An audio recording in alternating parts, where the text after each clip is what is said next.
Guys, একটা গল্প বলি। কালকে আমি এক জায়গায় গেছিলাম। रुको जरा सबर करो। যাওয়ার পরে আমি ওখানে ভিডিও বানাচ্ছি। একটা লোক আমাকে দেখে হাসছে।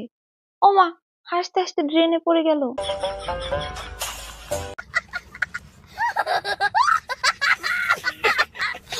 গাইস, মন চুরি করা ব্যাপার না, কিন্তু আমি জানি চুরি করা মহাপাপ, তাই করি না।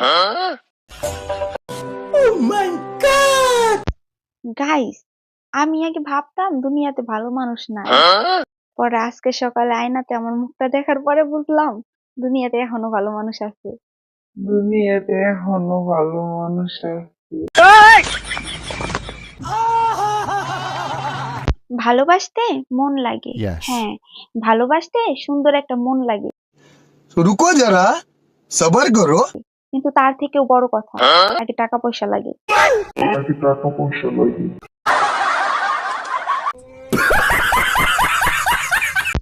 আগে আমি অনেক গরিব ছিলাম। হ্যাঁ, আগে আমি অনেক গরিব ছিলাম। ভাবছিলাম জয়ানাইন খেলা কোটিপতি হবো। আলহামদুলিল্লাহ, এখন আমি ভিক্ষা করি।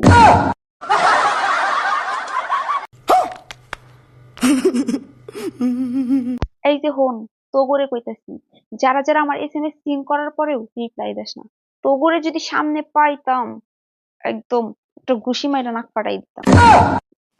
बोला धक्का बुक्की नहीं करने का, आराम से लेने का। हाँ গাইস, আজকে তোমাদেরকে একটা গল্প বলি। এক দেশে ছিল এক রাজা, আরেক দেশে ছিল এক রানী। रुको जरा सबर करो। হঠাৎ রাজা রানী মরে গেল, আমার গল্প শেষ হয়ে গেল।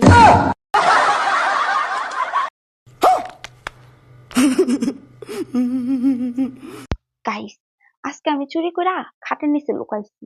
লুকানোর পরে মায়া আইছে। মায়া কইতেছে খাটের নিচে কেড়ালে, আমি তো মা, আমি নাড়ু খাই না। মায়া এসে কইতেছে হারাম জাদি, তাহলে তুই সবগুলো নাড়ু খাইছিস। গাইস, আপনারাই কোন, আমি তো কইলাম আমি নাড়ু খাই না, তারপরে কেমন বুঝলাম নাড়ু খাইছি।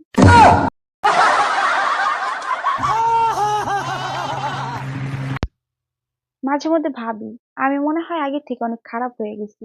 बोला धक्का बुक्की नहीं करने का, आराम से लेने का। हाँ কিন্তু পরে আবার ভাবলাম আমি আবার ভালো ছিলাম কবে। গাইস, আমি আমার মায়ের সব কথা মেনে চলি।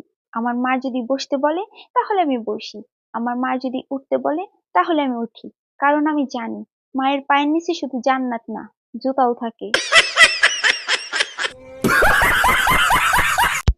ভালোবাসি শব্দটা কেমন যেন একটু কনফিউজিং। ভালো মানে টাটকা, বাসি মানে পচা।